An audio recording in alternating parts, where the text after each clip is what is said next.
Radioactive, you are listening to Caffeine and Aspirin. Now, that song right there was Paint Bomb off the new album Ultramarine. Now, Manzo is the musical alias of Wellington artist Alan Hodgetts. Alan is primarily a visual artist, but in 2014 he created a 7-minute CGI animated music video which received an unexpected reception on YouTube. Alan enjoyed the music-making experience so much that he decided to keep composing and recording tracks, and over the last 6 months he has brought together the album Ultramarine. And Alan joins me in the studio this morning. Hello. Good morning. How are you doing? I'm very well, thanks. Thanks for having me. Oh, no worries at all. So, how did you first become interested in visual art? Because that's primarily what you do, right? Well, I think it was when I was a child, really. Yeah? At the time when I was growing up and started drawing, you know, they had the whole thing with the moon race and the Apollo launches and all that, and I just kept, we had no money, so I just kept drawing things and what I imagined it'd be like on the moon and all that. And from there, got to college and I did a lot of technical drawing, which led me into engineering. But I've always had that thing about drawing. So when I met my wife, Ali, we just compared all of our work, all our drawings and paintings and stuff, and we just really amalgamated. And when we got married, we just really set up this art practice that we call Sweet Arts. And that's what we do. And we've been emerging in Wellington since about 2012. What were you up to before that? Was it engineering? Engineering, yeah. And then in the public service, where I still am, and the job which will remain nameless for the moment.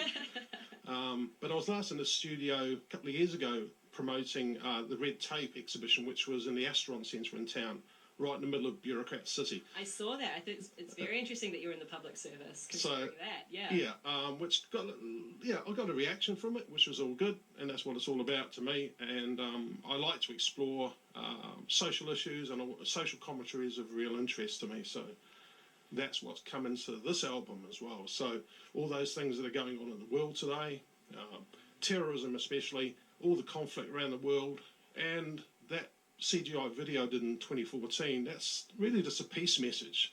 It's saying, what's going on, you know? Life's too short, we've got to live and love each other. So that was the genesis of the whole thing. So I think it's really interesting that you started your interest with art by creating imagined spaces. Yeah. Because that's what struck me about the video you're referring to. Yeah. Where did that come from? The Make Peace and Love video. Yeah. Well, initially the idea for the I was originally trying to get something filmed, just a stage with people walking onto a stage and assuming a position where they would make with their bodies the word peace. And I just had this idea of using CGI software. So I got into DAZ 3D, which is fantastic, and just bought content and just started creating all this, all these clips which all strung together to form the video. I mean, they're 50 frames per second, the render rate on those things. So it was very time consuming. And once that was done, I thought, well, I've done the video, which explored the whole thing of the peace message and all these models that would come onto a stage in various get-ups and then just form the peace sign. And then it starts this rocking into this dance thing at the end of it. And I thought, well, I've got to have a soundtrack for that. Sure. So my wife Ali, she kindly bought me some magic software, you know, who do Samplitude and Sequoia and all that. So I created a soundtrack, and I loved it so much. I just started making more tracks and got about 5 rough mixes together by the time we went to do our art studies in Italy midway through last year. So we took a USB with us, listened to it, got feedback, and when I got back, all I wanted to do was create the rest of the 6 tracks that make up this album. Now, do you have any background in music? Well, I started playing drums when I was about 8. I got a set of second-hand Pearl drums that my dad got me for Christmas. My mother was a violinist, a pianist, and she was in various orchestras overseas in New Zealand, and she also played piano accordion. So the house was always filled with music. So really I wasn't musically trained at all. I just picked up on all that, and you know, when I got home from school, I would race home from school before mum and dad got back from work, and I would just get my drum set up. And we didn't have a proper stereo, we just had a radiogram. So I put Beatles records on the radio, and I'd play along to it, and I just kind of like learned about timing and stuff like that, and I still love the drums, and I think you'll find with this album, there's a lot of percussion on it, a lot of drums on it, a lot of piano, and I think, I love the timing and the challenge of getting the timing right, so, yeah. Do you think being able to use music has made it easier to get your message across behind your art? It's just another medium. I mean, we both don't like to be boxed in. Sure. I mean, academics and the high priests of the art would like people to be in boxes. You do this and you stick to it. But we don't want to do that. Sure. We just want to explore and use whatever medium. I use charcoal, acrylic, oil, pencil, spray cans, and so does Ellie. So, and music now, it's just another medium. So, and it's just been so fabulous to explore, and I've been signed to Southern Collective Music now, and it's just going off on a tangent, a wonderful tangent. So. Now, Ultramarine is being launched on the 15th of January. It is. And that's going to be followed by an exhibition at Academy Gallery. So can you tell us a little bit about what people can expect from the exhibition? Well, the exhibition will be in the LightSpace area of the Academy Galleries. Following the launch on next Friday, there's going to be a 2-week exhibition. Now, this is going to be an exhibition which, in some ways, is quite novel for the Academy Galleries and ourselves, because unlike an ordinary exhibition where people would just go and look at paintings and things on the wall, we've made this a bit more interactive.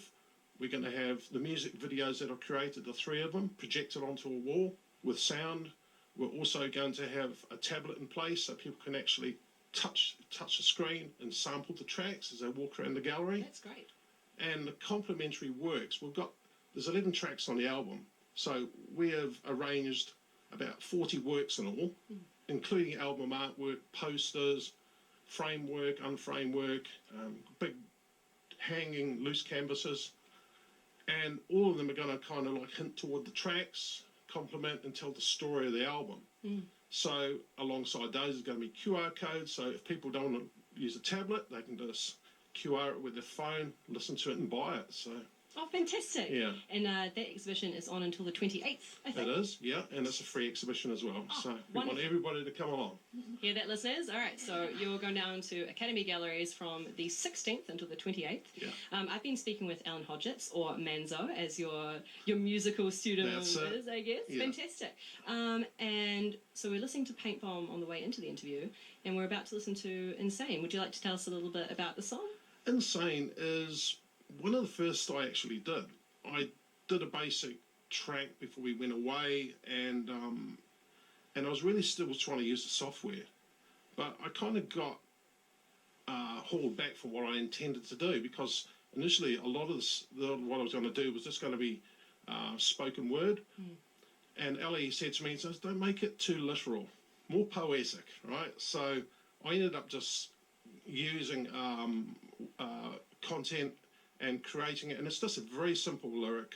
It's about somebody being driven insane. I don't know whether that's me with Ellie or Ellie with me, but it's in part of the story of the album, because my initial concept was it was this person that was stuck in the grind, stuck in the government machine. They met the street artist. They wanted to break out of that. And before you knew it, they were all organised, and everybody was painting everywhere. Then it became civil disobedience, revolution, and then where does it go to conflict, and where does it go to the touchy thing of war? So it just goes down that track with the whole album. But this is really a love song. It's probably as romantic as you'll get from me at this stage anyway. But the album is really all about, ultimately, albums about love and goodness and enjoying one another. And let's just get away from all this war. Well, you've certainly piqued my interest. Fantastic. Oh, I've got a poster for you as well. Oh. And I'm so big-headed, I've already signed it for you, so you can have that. This is my day. This is fantastic. All right, I've been speaking with Manzo, and we're about to listen to Insane.